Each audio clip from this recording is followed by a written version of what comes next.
অন্তরালের মা, তুমি মারা যাওয়ার সময় যদি বিছানার মধ্যে প্রস্রাব পায়খানা কইরা দাও, তাইলে মানুষ মনে করব আজরাইলের ভয়ঙ্কর চেহারা দেখা বিছানার মধ্যে প্রস্রাব পায়খানা কইরা দিছ। হায়রে, আজরাইল আবার তার সামনে হাজির হইয়া যায়। আজরাইল আইসা এই বান্দার শরীর থেকে রূহ এখনো কবজ করে নাই। আজরাইল সামনে আসলে বান্দা আজরাইলের সঙ্গে কথা বলার চেষ্টা করবে, কিন্তু আজরাইলের সঙ্গে ওই সময় কথা বলা যাবে না। বান্দার দুই চোয়ালের মাঝখানে বান্দার জিহ্বাটা কামড় পড়ে যাবে। বান্দার চোখ দিয়ে আজরাইলের সঙ্গে কথা বলার চেষ্টা করবে, বান্দার চোখগুলা উল্টে যাবে। এবার আজরাইল বান্দার রূহ কবজ করবে না। রূহ কবজ করার আগে আজরাইলের ডান হাতের অংশটা বান্দার বুক বরাবর রাখবে। ওই সময় বান্দার গাড়ের সাহারকগুলা টাস টাস করে চিরে যায়, হাতের রগগুলা চিরে যায়, পায়ের রগগুলা চিরে যায়। বান্দার রক্ত চলাচল করতে পারে না, তখন বান্দার রক্তগুলা নাক আর মুখ দিয়ে বের হয়। হায়রে, এমন কষ্টের মরণ পয়গম্বর ইদ্রিস আলাইহিস সালাতু ওয়াস সালাম বলে, এই মরণটা এত কষ্ট রে, একটা জীবিত ছাগল অথবা বকরিকে লটকায়া দিয়া শরীরের চামড়াটা টাইনা টাইনা জীবিত অবস্থায় ছিঁড়া ফেললে ওই ছাগলটার যত কষ্ট হয়, একটা মানুষের শরীর থেকে আজরাইল রূহটা কবজ করার সময় মানুষটার বড় কষ্ট হয়। ওই মানুষের রূহটা যখন আজরাইলে নিয়ে যায়, ওই সময় রূহ আজরাইলে ডাক দিয়া কয়, আজরাইল, আমার রূহ তুমি কেন এত তাড়াতাড়ি নিয়ে যাও? বলে, জানো আমার জন্য আমার আল্লাহ তাআলা কঠিন বড় আযাব রেডি করে রাখছে।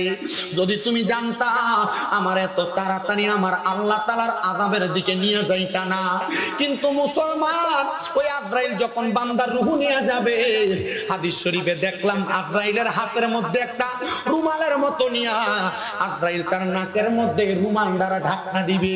প্রথম আসমান পর্যন্ত যাওয়ার সাথে সাথে আল্লাহর 19 জন ফেরেশতা প্রথম আসমানে দাঁড়ায়া দাঁড়ায়া ওই বান্দার চেহারা বরাবর থুতু নিক্ষেপ করবে।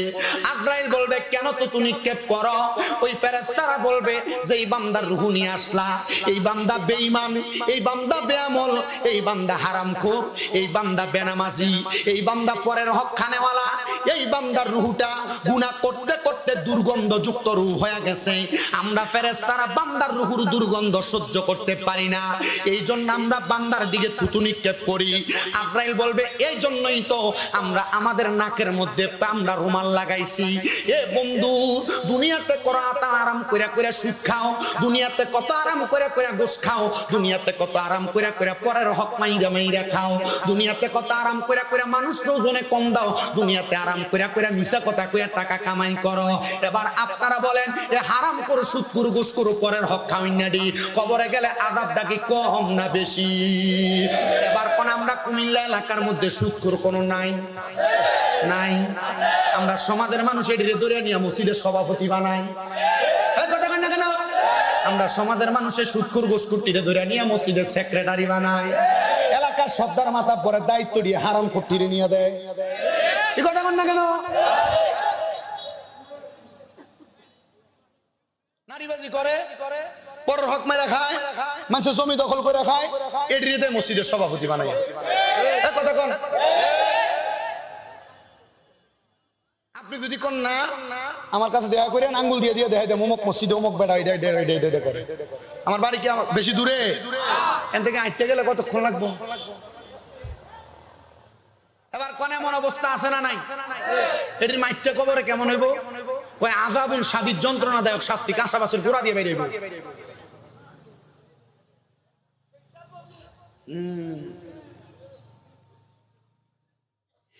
এই মরণ বড় কষ্টের মরণ রে।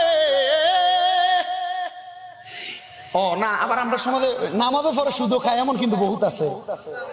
ইমাম সাহেবের ফ্যাশন দিয়ে আল্লাহু আকবার, আল্লাহ না করুক একদিন ইমাম সাহেবের ওযুটা ভাঙিয়ে গেছে, তার যদি নিয়ে সামনে দেয়, ওই যে বিয়ের মতো সৌদি আরব থেকে যাইছে লোন বাজিল বা ফরিন না, সামনে নিয়ে দিলে তো বেটা সেজদা চালাই রাখবো। কথা কয় না তো? আর এটা যদি একদম সাজনে বইবে লম্বা লম্বা কথা কয়, কুচাইতলি বাজারের মেডিকেলের মুখ কাছে দেশি আর বড় মাছটা যেদিন আইয়ে এ বেটা দেখবেন সামনে দিয়ে কিনে কারণ হারাম দাও কথা কয় না তো নাই নাই নাই আল্লাহ আমরারে বোঝার তৌফিক দান করুক কিফটামি করে আমিন আরো জোরে কোন আমিন এ মুসলমান এ নবীর উম্মতের দল এই ব্যক্তিটারে কঠিন শাস্তি দেওয়ার পর যখন আমার আল্লাহ তাআলার আসমানের দিকে নিয়ে যাওয়া হবে ফেরেশতারা কি স্বাগতম জানাইবো না থুতু দিব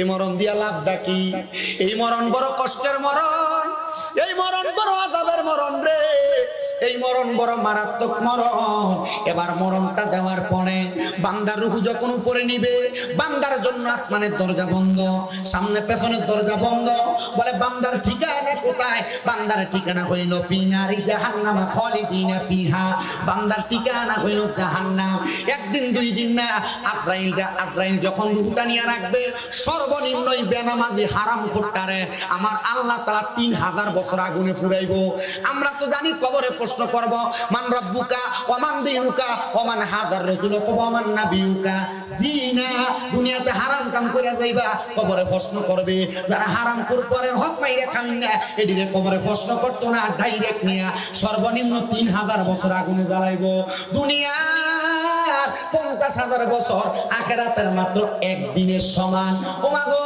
এমন কঠিন আযাব আপনারা দিব কেমন আযাব দিব জানো 3000 বছর আগুনে পুরাইবো হুজুর 3000 বছর কেমনে আগুনে পুরাইবো আগুনে পুরাইলে তো 1 মিনিটে শরীর পুইরা আঙ্গার হয়ে যাবে না না না 1 মিনিটে শরীর পুইরা আঙ্গার হবে না 1 মিনিটে শরীর পুইরা আঙ্গার হওয়ার পর আবার আপনারা দেখো আগের মতো বানিয়ে দিবে জাহান্নামের আগুনের রং তিনটা 1 নাম্বার লাল 2 নাম্বার সাদা 3 নাম্বার কালা কালা রঙের লাল রঙের আগুনের মধ্যে 1000 বছর জ্বালায়া আগুনের রংটা বানাইবো সাদা ওই সাদা রঙের আগুনে 1000 বছর জ্বালায়া আগুনের রং বানাইবো কালা কালা রঙের আগুনের মধ্যে পুরানের পরে বান্দাকে তাকাসসুর নামক একটা জায়গাতে দাঁড় করানো হবে আপনারা যদি কোনো অন্যায়ের জন্য টানা 3 ঘন্টা মারার পর যদি আপনারা কিছু বলার সুযোগ দেয় তখন আপনি কি করবেন আমারে মাফ করে দেন ঠিক না কিন্তু বান্দা তখন মাফ চাইবে না বান্দার সুযোগ দিবে এ বান্দা বলো কি বলবা বান্দা তখন তার মুখ দিয়ে 3 বার বলবে পানি পানি পানি বলে 3 বার চিৎকার করবে সাহাবায়ে কেরাম ডাক দিয়া কই নবী গো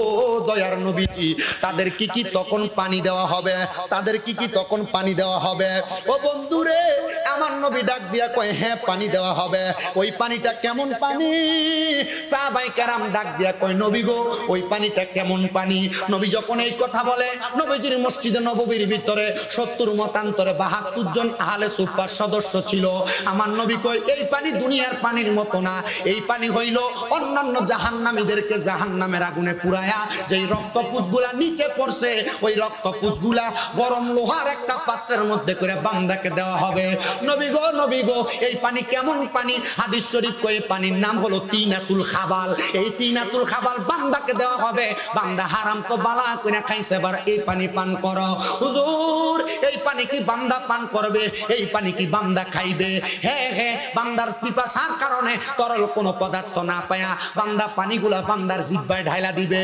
বান্দার জিহ্বাটা সহ পেটের নাড়ি বুড়িগুলা মুছায়া বান্দার পায়খানার রাস্তা হইয়া বাইর হবে কেন রে তুমি হারাম খাও কেন তুমি পরের হক খাও কেন ওজনে কম দিয়া চলো কেন মিথ্যা কথা কইয়া ব্যবসা করো কেন নামাজ পড়ো না কেন রোজা রাখো না কেন পরের হকের প্রতি লোভ করো কবরে গেলে তো এমন আযাব পাইবা যাদের জন্য হারাম টাকা ইনকাম করে তুমি তোমার সংসার চালাও তারা তো তোমার কবরে একবার বাঁচাইবে না এ বাবা এ নবীর উম্মতের দল এই আশিকে রাসূল বাবারা এই কঠিন কথা শুই না নবীর মজলিসের মধ্যে 40 জন সাহাবায়ে কেরাম বেহুশ হইয়া পইরা গেছে আমার নবী কয় সাহাবীরা তোমরা এই খবর শুই নাই না কামলা এই খবর শুই নাই না তোমরা বেহুশ হয়ে গেলা তোমরা কি জানো না আমার আল্লাহ তাআলা বলেছেন ইন্নাল্লাযীনা আমানু ওয়া আমিলুস সলিহাতি উলাইকা হুম খায়রুল বারিয়া নিশ্চয় যারা ঈমান আনে নিশ্চয় যারা নেক আমল করে এরা হইল দুনিয়া দুনিয়ার সবচাইতে ভালো মানুষ। যারা ইমানদার তারা হারাম খায় না, যারা ইমানদার তারা পরের হক খায় না, যারা ইমানদার তারা কোনোদিন দুনিয়ার জমিনে কোনো কুকর্ম করে না।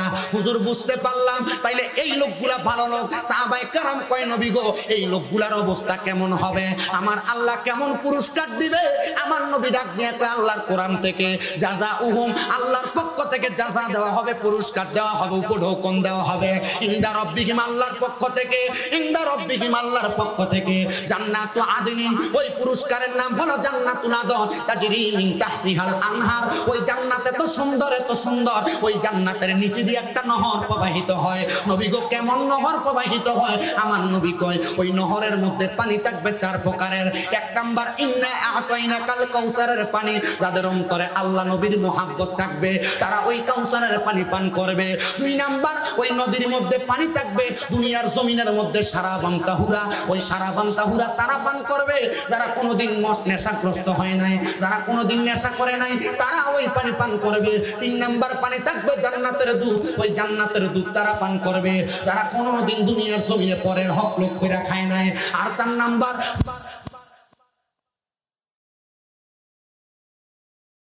নামাজ। তার মানে বোঝা যায় এটা মুখে মুখে, এটা অন্তরের কথা। তারা কারা?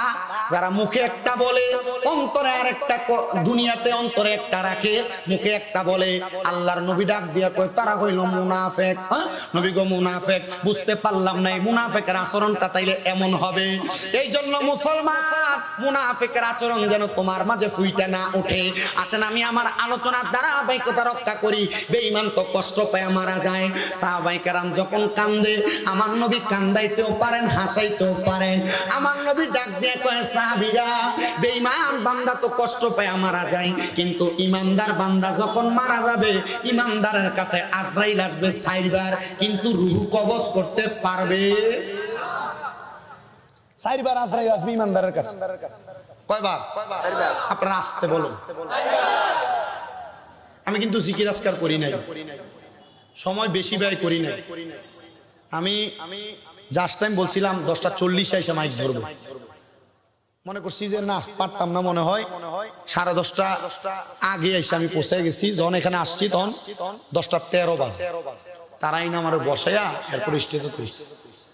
আমি এতটুকু চিন্তা করছি যে আমাদের আজকের মাহফিলের যিনি অতিথি, বিশেষ অতিথি আক্তার ভাই, উনি কিন্তু অসুস্থ। আমি যে দৌলতপুরে যে ইউনিয়ন পরিষদের সামনে মসজিদে নামাজ পড়াই, আমার কাছে আমার সভাপতি কয়েকদিনই দোয়া চাইছে উনি যখন অসুস্থ। উনি তো আমাদের এলাকার সন্তান, ঠিক না?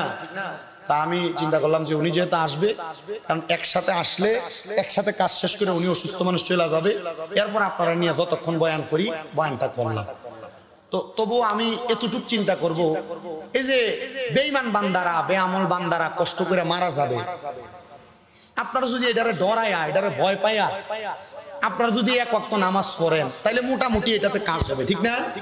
কিন্তু আমি ওয়াজ করে চলে গেলাম, আপনারা এটারে আপনাদের মতো করে রাখলেন, মোটামুটি সুন্দর করে চললেন, কিন্তু নামাজ রোজা ইবাদতের কোনো দিকে নাই। আপনি এই ওয়াজ দিয়ে কোনো লাভ হবে? মনে করেন আপনি না, শুধু মাহফিল কমিটি বলেন, এলাকাবাসী বলেন, সবার কথা নামাজ এই মাহফিলের উদ্দেশ্য যেন হয় নিজেও পরিবর্তন হব, সমাজকে পরিবর্তন করব। কথা কন না, আমরা সমাজের বাস্তব চিত্র হইল যে না বক্তা আনতেইব সুন্দর, গলার কণ্ঠ লাগবো সুন্দর। আমার কাছে তো খবর গেছে, আমি আগেই কইছি আমি কুমিল্লার মাহফিল গুলা থেকে একটু দূরে, আমি বাইরে বাইরে ঘুরি, আমার কাছে আগে গেছে এবার আমরা এলাকার মানুষ দো, এবার আমরা মাহফিল লেগে গেল টিয়া চা বেশি। আব্বা আমার কথা হইলো আমি টাকা চাই বেশি, এটা উদ্দেশ্য না। আমি টিয়াটা বেশি করে চাইজন আমার দাওয়াত না দেয়। আপনারা বুঝছেন বিষয়টা? আমি টিয়াটা চাইয়ে বেশি করে আমার দাওয়াতটা না দেয়। এলাকার মানুষ আমি কিছু উচিত কথা কমু, উচিত কথা কইলে পরে কবার তেরি কি দেখো কথা তো তারও কথা কন না কেন? এটা আমি শুনছি বহু, এই শোনার কারণে আজ পর্যন্ত এই পর্যন্ত আমি এলাকার মাহফিল দেওয়ার এই জন্য রাখি। আপনার কি অসুবিধা হইব? কারণ আমি হিন্দি আসা যাওয়ার পথে আপনার সাথে আমার দেখা হয়, সাক্ষাৎ হয়, সবাই মোটামুটি পরিচিত, যারা দূর থেকে আসছেন পরিচিত। আমার মাদ্রাসাগুলো এখানে আছে না, 6-6টা মাদ্রাসা আপাতত। এদের নূরপুর সমনিতে যেটা এখন যেটা জমজমাট ভাবে গড়ে উঠছে, নূরপুর সমনিতে তাহফিজুল কোরআন ইন্টারন্যাশনাল হিফজ মাদ্রাসা, শাহপাড়া রোডের মাথাটায়। এটাতে যে পরিমাণ পোলাপান আছে, আজকে আসরের পরে মাদ্রাসায় ঢুকলাম, ঢুকার পরে দেখি মাগরিবের, আমার মাদ্রাসায় আবার মাগরিবের 25 মিনিট 20 মিনিট আগে পোলাপান খতনে খাসে গান পড়ে, 15 মিনিট খতনে খাসে গান পড়া, তখন এই পোলাপান দেখি ছোট ছোট লেত্রা বাচ্চা দেখি কান দেয়, চোখের পানি বায়া বায়া পড়ে, ছোট ছোট বাচ্চা কান্না করে। আমি কইছি পোলাপান রে, তোমরা শুধু দোয়া করবা আল্লাহ যেন সোনার বাংলাদেশের মানুষগুলাকে ইমানের সাথে সহি সালামতে রাখে। আপনারা কখনো সুযোগ পাইলে আমার মাদ্রাসায় যাই দেখে আইসি, আমার মাদ্রাসার বাচ্চাদেরকে। আলহামদুলিল্লাহ অন্য 8-10টা মাদ্রাসা থেকে আমি আমার পোলাপানদেরকে খুব যথেষ্ট করে মানুষ করার চেষ্টা করি। বহুত মা বাপ অবজেকশন দিয়ে, হুজুর আমার ফুতে মাদ্রাসায় পড়ে কিন্তু ভাই তাইলে বাপরে সালাম দেন, আমারে সালাম দেন। আর আমার মাদ্রাসার পোলাপান এখনো বাপ মারে আজকে দিয়ে যাইবেন, 3 মাস পর পোলা নিয়ে যাবেন, পোলা বাপ মা যদি সামনে আসলে ফাঁয় দিয়ে সালাম না করে তাহলে এই পোলার পড়াইতাম না। আমার মাদ্রাসার পোলাপান ছোট যে বাচ্চাটা, এটাও তার মা বাপ তারা দেখতে আসলে পায়ে ধরে সালাম করে, সালাম দেয়। আমার মাদ্রাসার নুরানির পোলাপান গুলা এখনো পর্যন্ত জানাজার নামাজ পড়াইতে পারে। আপনি আর চেয়ে কি চান বেশি? আমি এদেরকে বলছি তোমরা দোয়া করবা। এজন্য আমি যদি কুমিল্লা মাহফিল নাও করি, আমি আপনাদের জন্য মন থেকে চেষ্টা করি দোয়া করতে, কবুল করার মালিক আল্লাহ। আল্লাহ কসম করে বলি, আমি 3 মাস হয় মক্কা মদিনা থেকে আসছি। ওই যে আমরা আপনাদের এলাকার কৃতি সন্তান কামরুল হাসান হুজুরের মাধ্যমে কিন্তু গেছি, উনি পাঠাইছিল। এই মক্কা মদিনা যাই আমি দোয়া করছি, আল্লাহ আমার এলাকা না শুধু সারা বিশ্বের যত মানুষ এখনো মক্কা মদিনা আসতে পারে নাই, আল্লাহ আপনি তাদেরকে মরণের আগে একবার মক্কা মদিনা। কেন দোয়াটা করছি জানেন? কারণ আপনার কুসাইতলির মসজিদের ভিতরে 1 ওয়াক্ত নামাজ পড়লে 1 ওয়াক্তের সওয়াব পাবেন, কিন্তু মসজিদে নববীতে 1 ওয়াক্ত নামাজ পড়লে 50,000 ওয়াক্তের সওয়াব পাবেন। কুচাইতলির মসজিদে, 12 পাড়ার মসজিদে 1 ওয়াক্ত নামাজ পড়বেন, 1 ওয়াক্তের সওয়াব পাবেন, কিন্তু কাবা ঘরের সামনে যাইয়া 1 ওয়াক্ত নামাজ পড়লে 1 লক্ষ ওয়াক্তের সওয়াব পাবেন। আপনি এর চাইতে বেশি কি চান? 1 লক্ষ ওয়াক্ত নামাজ আপনি কবে পড়বেন? আর পড়বেন যে কবুল হবে এটার গ্যারান্টি কি? ঠিক না আব্বা? এজন্য টাকা পয়সা 2-3 লাখ এক লগে হইলে এক জায়গা দিয়ে একটা ব্যবসা দাঁড় করাইলা, এখান দিয়ে একটু জায়গা কিনা রাখা দেন, আমি কোন দূর দরকার নাই। এই টাকা পয়সা একসাথে হইলে মাত্র বেশি না তো 1,35-40 হাজার টাকা হইলে মোমরা হজে যাওয়া যায়। মক্কা মদিনা যায় দেখে আসেন, অন্তরের শান্তি কি প্রশান্তি কি আপনি বুঝবেন। আমি মক্কায় যে কাবা ঘরের গিলাপটা ধরে ধরে দোয়া করছি, আল্লাহ এই কাবা ঘর শান্তির জায়গা, কত মানুষ আসতে চায় টাকা পয়সার লেগে আসতে পারেন, আল্লাহ তাদেরকে একবার মক্কা মদিনা আমি দোয়া করে আসছি। আপনি কি শান্তির জায়গা, আপনি গেলে বুঝবেন। নিয়ত করবেন না, ডান হাত তোলেন, ডান হাতের তালুটার উপরের দিকে দেন, বলেন আল্লাহ, সবাই কয় না, কোন আল্লাহ জীবনে মরণের আগে একবার হলেও তাওয়াফে বাইতুল্লাহ জিয়ারতে রওজায়ে রাসূলুল্লাহ নসিব করেন, আমিন। যদি আপনি যাইতে না পারেন, নিয়াতুল মুমিনিন খায়রুম মিন আমালি, মুমিনের নিয়ত তার আমলের চাইতে উত্তম। যদি আপনি যাওয়ার আগে মারা যান, আমল নামায় মক্কা মদিনা যাওয়ার সওয়াব হয়ে যাবে। এই জন্য টাকা পয়সা রাইখা কিপটামি করে লাভ নাই, চেষ্টা করেন, নিয়ত করেন, দেখবেন সফলতা আসবে। অনেক পোলাপান কক্সবাজার ঘোরার জন্য 10-15 হাজার টাকা বাজেট করে না, আমি কমুদে না, ওই দিন যে বেশি করে। এই 10-15 হাজার টাকা বাজেট যে করছেন, ওখানে গেলে আমরা সাহাবের সাথে গুণে বেশি।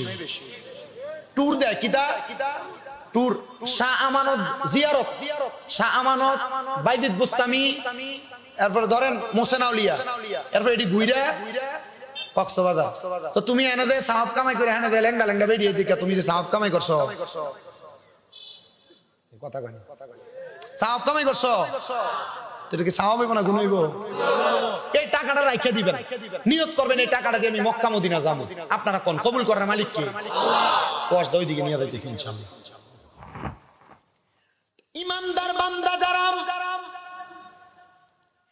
এই ইমানদার বান্দার মরার সময় আজরাইল আসবে ইমানদারের কাছে 3 বার।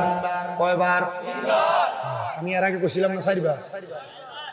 মানে হুজুর যা কয় তাই, কথা কয় না, হুজুর যা কয় আমি নিজে একটু জাস্টিফাই করবো এমন না।